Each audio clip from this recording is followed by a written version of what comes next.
Formation, nagpa-general analysis na naman ako. And last week, nakuha ko yung result. At ang sabi ng doktor, is to do bien. Is to do bien. At nagpapasalamat ako sa Lord because in-honor niya yung declaration ko, yung confession ko every morning, every time na kinakausap ko ang Panginoon. Talagang yung sinasabi ng Lord, I know that I am a healthy child of yours. And definitely, I am healthy. Kasi dinideclare ko. So, ibinabalik ko sa Panginoon ang pasasalamat at papuri sa healthy body sa Holy Spirit. Magpasalamat din po ako sa Panginoon kasi today is the 9th death anniversary of my father. And nagpasalamat ako dahil though wala na kaming papa, but we have a heavenly father that take care of us. Masalamat ako dahil lahat ng blessing ko na-receive namin galing sa Panginoon dahil alam namin na ang Panginoon ang siyang nagbigay ng good health, nagbigay ng success sa mga kapatid ko at yan lahat po ay pinapasalamat ko sa Panginoon. At nagpapasalamat din po ako sa blessing ng Panginoon kahapon sa youth, nature trekking. Nagpapasalamat po ako kasi napaka-bait po ng Panginoon. God has given us a blessed time together and the miracle of the good weather. Kasi na pumunta po kami, nakita po namin yung clouds, but as we walk, nag-depart po yung clouds at nag-raise yung sun. Kaya God is truly good and His favor is upon us. Kapag sumunod tayo sa Panginoon, talaga walang imposible.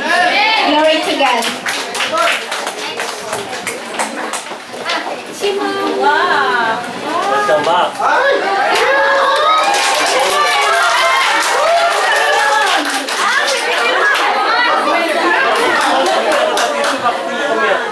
Nasa langis ko si Papa. I love you. Gusto ko umiyak.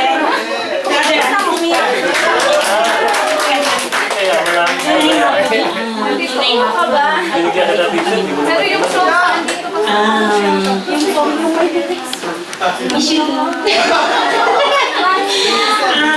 Actually, tunay nga po na napakabait po niya dahil sa dami kong trials since then, narito pa rin ako tumatay sa kanya. So, tunay nga na actually, hindi po ako dito sa ngayon, pero gumawa ang Panginoon ng paraan dahil last night, nag-uusap kami ni Liz kung saan kami pupunta. And then, sabi nung dumating ng Mr. ko, sabi po niya, kami yung dalawa ay nag-uusap na pupunta. Saan ba gusto niyo pupunta? Sabi niya. Pero may mga kausap ako sa kabila na walang information rin sa So, nasa inyo, sabi niya. So, kanina umaga, gumawa ang Panginoon ng paraan kung bakit kami nakarating po dito. Kasi doon sa kabila, 11 o'clock ang starting ng church service nila. So, nawala po yung salamin ko kagabi. Nagpunta kami ng part ni Lois, naiwan ko po. So, umaga bumangon ako para hanapin iyon. And it was happen na wala po. So, na-wasting po yung oras doon sa paghanap ng salamin na yun. So, sabi ko, nakakompromise ako sa Panginoon na tayo mag-church. Sabi ko. So, kung pupunta kami sa kabila, tapos na po yun. So, ngayon sabi ko, mga nakaraang 11 o'clock, sabi ko, tulog po ang mister, sabi ko, ginising ko po siya. Kasi kagabi nakita ko naman po na mayroon pong way na kung saan ang gusto niyo. So, naglakas loob ako, Lord, para lang po kami makapagsimba ni Eloise. Tulungan mo ako na makausap ang asawa. So, sabi ko, ginising ko po siya. Sabi ko niya, actually yung 3 minutes sa inyo, kulang po ito, ha? So, nagpaalam po ako. So, sabi po niya, nasa inyo. So, nagayak kami ni Lois, kaya po kami narating. Isa po, ako po yung nagpapasalamat dahil last 7, dumating po ako galing ng Istanbul. Inuwihan ko po ito dahil aming wedding anniversary. September 7. So, marami po kaming planong pupuntahan pero hindi pinagkaloob ng Panginoon dahil sa work po niya. So, nag-stay po ako. So, kahit po paano, meron po siyang trabaho. Nung nag-deal po siya, kami po yung nag-celebrate na kasama kong pamilya ko. So, last yesterday, I know that Pastora Vivian, happy birthday. Dahil alam ko na birthday mo rin kahapon. So, si Lois, birthday po rin niya kahapon. So, marami pong blessing na nakita ko sa pag-uwi kong ito. Kaya, alam ko na ang Panginoon hindi niya ako papabayaan. Dahil, basta tayo lang magtiwala sa Kanya. So, yung kung nagpaalam na naman po ako ng pagpunta ng London last March, nagplano po ako. Nung habang naririto pa ako noon, sabi ko, nagpapaalam po akong aalis either Suiza or London sa kanya. Talagang ayaw po. Bakit ka pupunta? Kung ano-anong sinasabi niya sa akin na pupunta ka doon sa Suiza, liligawan ka ng mga matatanda, sabi sa akin. Sige ka, tapos magsisisi ka, sabi sa akin. So, nung nitong lately, sinubukan ko po siyang nagpaalam sa kanya. Ito yung panahon, pero nung nandito po ako na first time dahil matagal na ako yung nagpapalam talagang sabi ko, may certain time na talagang marating po sa panahon na yan, aalis ako, sabi ko. So, pinapanalangin ko po yun. Kahit hindi po niya ako pinagbibigyan ng pansin yun na ako'y aalis. So, dumating po yung panahon na ito talaga ay sabi ko, aalis ako niyan, sabi ko. So, nagpaalam po ako na nasa maayos na po lahat, sabi niya. O sige, sabi niya sa akin. Mag-stay naman po ako ng live-in doon, sabi ko. Hindi ako dahil nakikita niya kasi na may ugali rin ako na minsan ay lagi ako sa mga kaibigan, So, sabi na nakita naman po niya na, sige, maglibin ka doon. So, pumayag po siya. So, pagdating ko po doon, it was happened din na may tumawag sa akin na employer. So, yung employer na yon nakita rin po niya through FaceTime. Nag-call po siya sa akin yung employer. So, hanggang dumating yung panahon na ako'y pumunta. Tapos, siya rin po, nung nakarating na po doon, after 3 weeks, dumating din po siya doon sa London, sinundin din po ako. So, hindi ko naman naipakilala sa amo ko, kundi ang alaga ko nakilala niya. So, pagdating po sa ating gawain, sabi ko, talagang doon lang ako sa bahay dahil wala pa po akong kilalang church doon. So, pinapanalangin ko na lang po na nawa, marami pong, nagtatanong ako sa mga kaibigan, mga kapatiran sa nakikilala dyan sa daan. Tapos po, sabi nila, dito sa free, marami pong churches na niyayaya ko, pero hinintay ko talaga ang kalooban ng Panginoon kung saan ako nakadadalhin. At ayun po, after 3 months, umuwi na naman po ako rito. Purihin po ang Panginoon dahil nagamit ang isang kaibigan natin, kapatiran natin sa Panginoon. Nung unang panahon pa kami dito, that was 1996, nagpatayo kami ng church kay Pastor Marlon. So sabi niya, pupunta ka dito, magkita tayo, samahan kita. At purihin ang Panginoon dahil ang nakita kong church ay parang kasi Kensington Temple, under din po ng Elim. So, yun po yung hinahanap ko na magiging church ko na sabi ko, siguro ito na po ba yung Panginoon, sabi ko. So, bigyan mo kami ng pagkakataon ng kaibigan ko na makarating sa church. Kaya, purihin po ang Panginoon dahil habang naririto po ako, naroon po ako, hindi ako pinapabayaan. At saka, at the same time po, kahit na malayo ako sa aking asawa, ang aking employer ay binigyan po ako ng every 3 months, I have to come back for a week here in Madrid.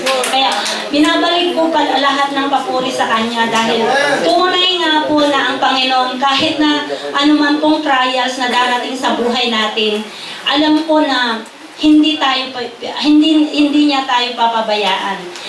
Tunay nga po na masakit, tunay nga po na minsan nagki-question din tayo, pero alam ko na ang Panginoon, ipinagkakalob niya ang mga trials na yan na hindi natin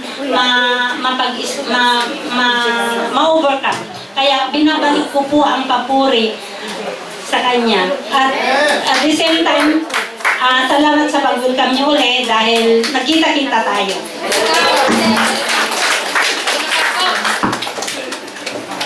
Time na. Good morning po. God is good. I would like to share some happened to me last Friday. Binagsan ko po yung rep doon sa trabaho ko. Biro nyo, tumilapon sa akin yung tupper na bote. 2. Ang in-expect ko, pumikit ako dahil tumama sa paa ko. Pero, himala, mga kapatid, dahil wala akong sugat. Oo, talagang umiyak talaga ako. Lord, thank you po dahil niligtas mo po ako. Dahil wala akong sugat yung tupper, nagkapira-piraso ng kahit isang sulok.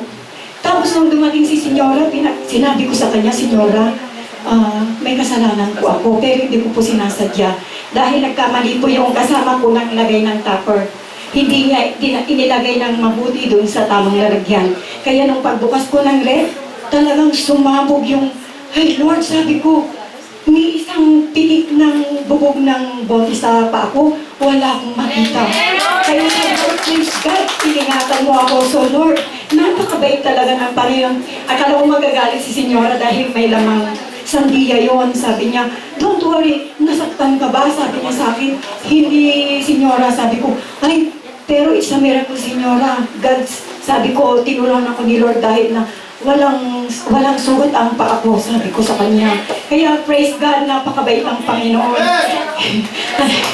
Yan po ang aking nangyaring miracle sa aking buhay last Friday. Maraming pong salamat sa Panginoon. Amen.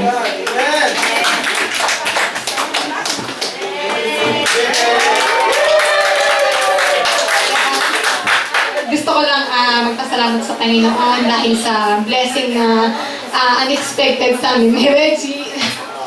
At gusto ko lang kasi sabi ko noon nag-expect kami talagang sabi ko yung plano namin, yung inano namin ni Reggie, pero ang plano talaga ng Panginoon ay mas mabuti para sa amin, at yung timing talaga ng Panginoon, before talaga niya ibigay yung design ng mga puso natin, kailangan talaga first na mag-obey ka sa Kanya kung ano yung pinapagawa niya sa'yo. Kasi na-realize ko lang nung after na na-confirm talaga, kasi nung before, si Reggie positive talaga siya. Sabi ko, huwag kang masyadong ma-excite kasi baka mamaya negative, kasi nagkamali ako sa pregnancy test. Kinakabahan pa ako din, sabi ko, parang hindi naman kasi parang nagdadoubt talaga ako. Pero para lang mawala na sa isip ko na araw-araw akong nag-isip kung buntis ako, hindi. Nag-pregnancy test ako pero nagkamali na. Sabi ko, bakit agad-agad naman positive? Hindi ko pa nasasara yung positive agad. So sabi ko, Reggie, huwag mong yan. Ipinost agad ni Reggie. Sabi ko, bakit ka ganyan? Mamaya negative, nakakaano. Sabi ko, maridismaya ka. Sabi niya, ikaw lang ang hindi naniniwala. Sabi niya, buntis ka at blessing yan para sa ngaling sa Panginoon. Sabi niya, kasi sabi ko, hindi naman sa gano'n. Sabi ko, gusto ko kasi sure na sure. Sabi ko, then after noon, sinabi ko na sa amo ko, sabi ko, hindi ko sure kung pregnant ako. Sabi niya, magsita tayo agad sa doktor. Sabi niya, so kinayagin niya akong umalis ng maaga. Tapos yun nga, sinamahan ako ni ate, positibo. Sabi niya, doon talaga na ko yung saya na, sabi ko, Lord, hindi namin expect. Sabi ko pa naman yung plano ko, sana next year na lang kasi gusto ko pang madaming gawin sa church before magbuntis. Pero ang time ng Panginoon, pag binigay niya talaga, yun talaga yung plano niya. So, salamat sa Panginoon. Hindi po ako buntis, pero gusto ko rin magpapalala sa Panginoon.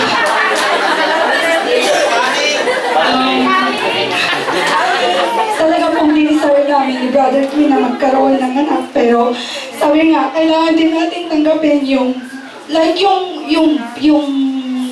kung may bagyo, tanggapin natin. Kung good weather, tanggapin natin, di ba? Kailangan din natin matutong, kasi nabasa ko yung sa job, talagang na-encourage ako doon na kailangan mong tanggapin yung good at yung bad. Hindi laging good, kundi yung bad din. Pero alam ko, yung perfect ng time ng Panginoon, darating din. Sabi ko kay Brother Ben, maghintay ka lang. Sabi ko, kasi talaga gusto na niya. Pero sabi ko, darating. Sabi ko, pero hintayin mo. Mamaya kambal yan.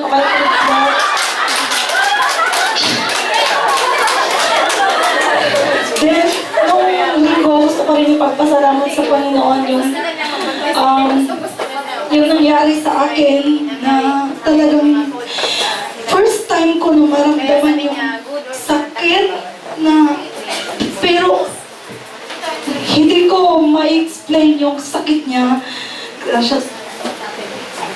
Sabi ni Brother Glenn, tara na sa urhensya, sabi niya. Pero talaga ang Panginoon, pagbaba namin, sabi ko, paano ko mailalakad? Masakit. Sabi ko, pagbaba namin may taxi, walang laman. Sabi ko, praise God, nandyan. Talagang Panginoon, yung timing niya, nandyan. Tapos pagdating namin dun sa urhensya, sabi ko, bakit talaga bang ganito dito? Ang sakit na talaga, sabi ko. Pero habang nag-aantay kami, nag-usap kami na nawawalan na naman, tapos biglang pero ang lang sa akin is, na talagang praise God kasi sabi naman po ng nagtumingin sa akin, normal. Sabi niya normal, no te preocupes.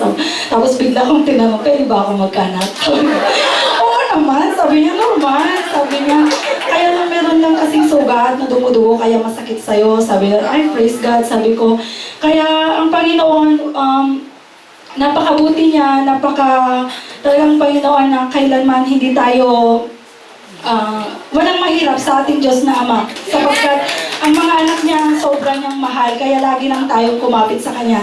Sa Kanya lamang po, papunin pa sa salamat sa pangalan ng Jesus. Kahapon daw po ako. Saglit lang po ito. Papasalamat ako kasi nasabi ko na ito kahapon kasi ang Panginoon nga napakabuti niya. Papasalamat ko yung wisdom na binigay niya sa akin. Mga bagay-bagay kasi pag inalaw po natin Panginoon na siyang namuna sa ating buhay, sa ating mga desisyon, natin is impossible. Kasi wisdom po, nung nakaraan na talaga sa trabaho ko, kung paano ko ayusin yung schedule ko sa limpieza, kasi pagka 1 hour, 2 hours lang naman siya, yung 1 hour, tayo ng mga empleyado na bababa para mag-lunch. Kaya maglilinis ako sa baba. Aapak sa minamap ko. So, pinag-iisipan ko mabuti yung paano. So, inalaw kong Panginoon na talagang nasa ako sa Panginoon kung paano ko gagawin. So, biglang nagpapap, binigyan ako ng wisdom. Pinagpapasalamat ko yung wisdom ng Panginoon. Talagang God of wisdom. So, binigay sa akin, turn it around, sabi. Parang sinabi niya, unahin mo sa taas habang nasa baba sila. So, yun ang ginawa ko. Unahin ko sa taas habang nasa baba sila, tapos sa taas. Pag umakit na sila, bumaba ka naman. Tapos sa baba naman, at least wala na sa baba. So, yung pasalamat ko, yung wisdom na binibigyan sa akin ng Panginoon, yung pang kahit konti at malaki, kanina ayaw ko sana umakit eh. Kaya lang may nagtutulak sa akin na umakit ka, sabihin mo, kahit, sige lang, sabihin mo lang, pero talagang, ang gusto ko, hindi ako magsasalita, pero talagang may nagtutulak, kaya umakit po ako para magpasalamat. Thank you po. Hallelujah. Praise the Lord. Napakabait ng Panginoon. Amen. Alam niyo ba, mga kapatid, nung Sunday, I mean, na-expect yung nangyari sa amin. So, parang hindi ko maiano yung time na para sa Panginoon nung Sunday dahil at that moment, kinuha namin yung bata na nung Sunday dito dahil nandiyan ang mga amo namin. Pero may kasalanan kasi yung amo. Kaya, but that time, may sinabi ng Panginoon, do your best and leave the rest at my hand. Yun ang sinabi niya. Sa umagang yan at may yung time of prayer ko at 5 o'clock in the morning. So sabi ko, bakit sinasabi mo to sa akin? So, hindi ko alam kung bakit. I question it, but sabi ko, Lord, do it in a nice way. Yun ang sinabi ko. Nag-leave ako ng message nung Sunday sa amo ko na hindi papasok yung anak ko dahil yun ang usapan namin na Sunday, papasok siya. Pero ang kasalanan niya kasi, yung July, hindi niya binigay ang sahod. So sa Saturday, hindi kami nag-usap, dahil marami siyang ginagawa. So ginawa ko talaga yun para matauhan siya. Dahil nung sinabi ko sa kanya, parang hindi niya narinig. So sabi ko, I think you did not want my child to work with you this day. So I want, gusto ko na makasama namin sa church. Noong alas 10, nandito na po kami, tatlo kami, tawag siya ng tawag. Tapos hindi namin inanuan. Nag-call back ako pero hindi niya kinuha. Siya rin ang nagtawag uli. Nag-message siya dahil sabi niya marami ganito, ganyan, ang dami niyang sinabi. Na sinabi niya yun sa akin na doon siya maninirahan ng aking anak at bahala na lang siya. Tapos sabi ko, nung sinabi niya, gas, ganito, ilaw, bahay, libre. Sabi niya gano'n. Naku, alam niyo, nag-alala talaga kaming tatlo. Umiyak kami sa daanan. Sabi ko, Lord, saan kami pupunta?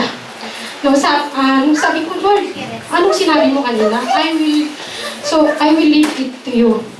So, that worries parang nawala sa akin. Pumunta ako sa gitara. Umiiyak ako dyan. Sabi ko, ito ang araw mo. At alam ko mamaya. Sabi ko, gagawin mo din. Na kung iunain natin siya, nung sinabi niya sa Matthew 6:33, seek first the kingdom of God and He will do the rest. So, yun ang ginawa niya. So, sabi ko, Panginoon, ito ang salita mo. Ngayon, pinanghahawakan ko. I will do it with you. This is your day that I will praise you. Pagkatapos ng parang gumang yung pakiramdam ko. Tapos ng service, nagsabi ako kay Antilita, sabi ko, kung mag-iirado, sana sana open ka naman sa bahay mo, tita, kasi kailangan namin ang tulong mo. So, he is open. Salamat sa kanya dahil ginagamit ang Panginoon kahit alam ko nahihirapan din siya sa pero alam mo, sis, God will bless you sa mga tao na natutulungan mo. Alam ko marami ka nang pinapadaan sa mga bahay mo. Kaya salamat sa Panginoon dahil ginagamit ka. And one thing more, nung Lunes na, nag-usap kami sa amo ko. So, walang kibuan sa umaga, hindi niya kami pinapansin. Hinahayaan ko lang, nagtrabaho kami, madaming kalat. Talagang ginawa niya kami, talagang abusado siya. Nung sabi ko, Lord, ayokong makipagtawag. Di ba sinabi mo that you are so faithful na gagawin mo? Yun ang sinabi mo kanina umaga. Yun ang inaano ko, pinanghahawakan ko yung salita ng Panginoon sa araw na yan. So, alam niyo ang nangyari. Salita siya ng salita, yung tinext niya sa akin, yun ang sinasabi niya 3 beses. Sabi niya, hindi ako umimik at hinahayaan ko lang nagsasabi, marami siyang sinasabi. Pero alam niyo, dahil sinabi ko, Lord, give me a wisdom how to talk with him, with her. So, alam niyo, binigyan ako talaga ng Panginoon ng katalinuhan para makiusap. Dahil ito ang ginawa niya na marami nang sinasabi, hinahayaan ko na. Sabi niya, did you understand what I'm talking? Sabi niyo, yes, I can understand. And are you finished? Sabi ko sa kanya. Tapos ka na? Sabi ko, yes, sabi niya. Can I talk also? Sinabi ko talaga dahil ito ang sinabi ng Panginoon na hayaan mo siyang magsabi kung ano-ano at ikaw. Hindi mo yung apoy. Kasi yung apoy, pag inanuan mo yung mas maraming apoy, aapoy kayong dalawa. Yun ang gagawin mo, sabi ng Panginoon. So, sabi ko, Lord, salamat. Alam niyo, nung nagsabi, tapos ka na, oo. Pwede mo magsalita, oo. Okay. No mas mentir. Sabi niyo, oh, okay, fine. I mean, not telling a lies. Sabi ko, okay, fine. So, sabi ko sa kanya, kung bakit ayaw ng anak ko na magtrabaho, hindi mo siya sinahudan ng 1 buwan. July.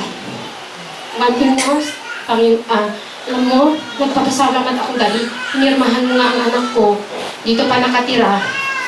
Pero yung pagkain namin, hindi sa'yo. Dahil amin yung kinakain namin, kahit wala pa yung anak ko, marami kaming pagkain, kami ang ano. Dahil talaga hindi kami kumakain doon. Yung sa kanya, dahil sa amin yun. Kaya masakit sa amin na sinasabi mo na kumakain kami, pinakain mo ka. Okay, fine, sabi ko sa kanya. Nakita mo ba yung rep mo? Ang daming puno. Sabi niya, oo. Nakita ko na yung rep. Sabi niya, oo. Inamin niya. Sabi niya, oo, nakita ko yung rep. Di niyo sinalahan, inanaw. Sabi ko, nahihiya po kami. Dahil alam namin yung gastusin mo na sinasabi mo na ilaw at saka gas. Kaya ngayon sabi ko, wala na yung anak ko. Nasa Madrid na. Piso niya. Sabi ko sa kanya, no. Sabi niya, natakot siya. Bakit mo ginawa yan? Eh sabi ko, nahiya na ako sa'yo dahil inaano mo lahat.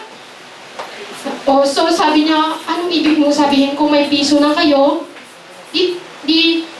Ano na rin kayo? Sisibat na rin kayo? Sabi ko, nasa sa'yo yan. It's your decision right now, senyora. Please tell us. Sabi ko, maraming trabaho dyan. Hindi ko ako takot. Sabi ko sa kanya, siya ang natakot. Alam niyo, para siyang naanuhan ng ice. Talagang makita mo sa mukha niya. Sabi niya, sorry, Juby. Inano niya ako, hinawakan niya ako, sorry, Juby. Ngayon din, alisin mo sa isip mo yung mga sinasabi ko na ilaw at saka tubig. Manirahan yung anak ko dito, sabi niya. No, sabi ko, hindi ko papabalikin yung anak ko. Kung hindi mo sasabihin mo magkano ang babayaran namin sa ilaw at saka talagang umano ako 3 beses ko sinasabi, hindi ko pabalikin. Dahil ayokong inaano mo, yung sinasabi mo sa amin. Pero sabi niya, talagang inano ako, no, please, huwag kayong umalis. And we love you. Tú eres bueno, los dos. Kaya, salamat sa Panginoon. Sabi niya, kausapin ko yung anak mo. Kaya nagpapasalamat ako sa Panginoon dahil sabi niya talagang, yun ang prayer namin. Ngayon, sabi niya, kainin mo ang mga gusto niyo. Dito kayo 3, huwag kayong aalis. Yun ang sinabi niya. Amen! Anong pinapakita ko dito? Sabi ng Panginoon sa 1 Thessalonica 5:24. The one who calls you is faithful. Amen. And He will do it. Kaya yun ang sinasabi ng Panginoon that Sunday sa akin. Amen. Okay, I will just give you a message. Sabi niya dito, give all your best to the Master. Give Him first place in your heart. Give Him first place in your service. Consecrate every part. Be faithful and leave the result to God. Amen. And yung test ay magiging testimony. Amen.